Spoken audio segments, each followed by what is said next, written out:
Glottalic inaggressive airstream mechanism and implosives.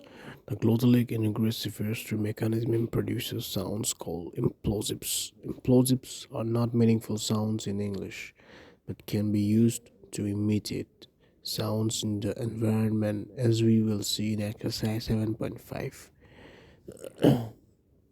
Exercise 7.5. What noise do you make when you imitate someone drinking out of a bottle? Gluk gluk, or the sound a chicken makes. Bok bok.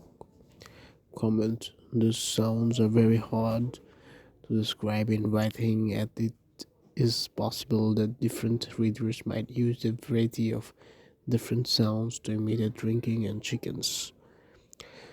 Many readers, however, will make variable and valuable implosives as part of the imitations of these noises. Implosives have a distinctive glooping sounds and imitate of this noise. Implosives have a distinctive glooping sounds, and we will describe their production in detail below. It would be worth asking your teacher to produce them for you, or to listen to some of the recording mentioned in the resources section so that you know what these sounds are like. The diagrams and explanation below describes how an implosive is produced. Firstly, a closure is made in the oral tract. In figure 7.1, we have a ballable closure, so the resulting sound will be a ballable implosives. You also see that the velum is raised. This is because pressure needs to build in the vocal tract, and this cannot happen if the velum is open. See Unit 4 on manner of articulation if you need a reminder about this. In the next step, figure 7.2, the vocal folds vibrate when the whole larynx, including the glottals and vocal folds, which are inside the larynx, moves downward as indicated by the downward arrow in figure 7.2. This downward movement is achieved by a number of muscles which allow the larynx to be raised and lowered. The downward movement of the larynx increases the space between the ballable closure and the vocal folds, which in turn reduces the pressure in the oral cavity. Importantly, pulmonic aggressive flow continues throughout the production of the implosive, so the vocalist voicing can occur. This is the case for more implosive, which are usually voiced.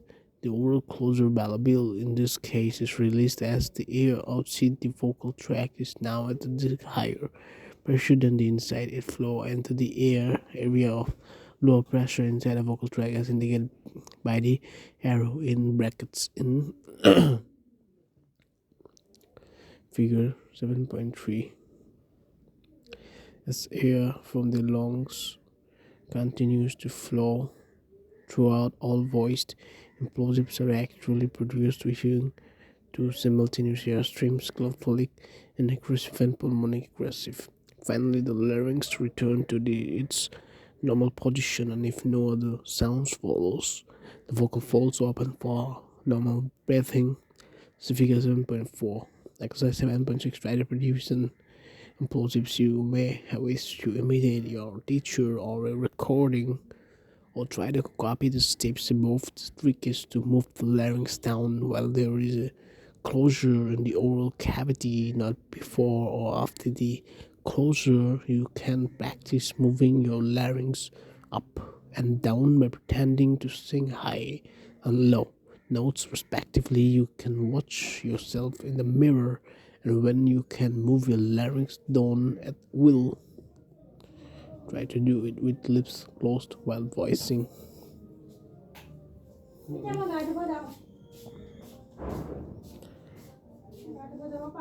Comment. Many people find it quite difficult to produce implosives, especially from anatomical instructions such as those given above. It is worth preserving, ideally getting help from a teacher. 7.7 exercise. Which of the diagram above 7.1 to 7.4 would look different if you were showing a voiced alveolar plosive stone? Those diagrams still would appear. Coming to final stage of the process will look the same as the closure has been released. However, the first two stages will look different as the place of articulation has changed as shown in Fig 7.5 and 6. The symbols for implosives look very similar to the symbols for wisdom implosives, but have a rightwards hook at the top. So a Bellabille implosives is and alveolar implosives is. The symbols and all this explored in this unit can be seen in the consonants non-pulmonic section of the main IPA chart as shown in the main IPA chart in appendix.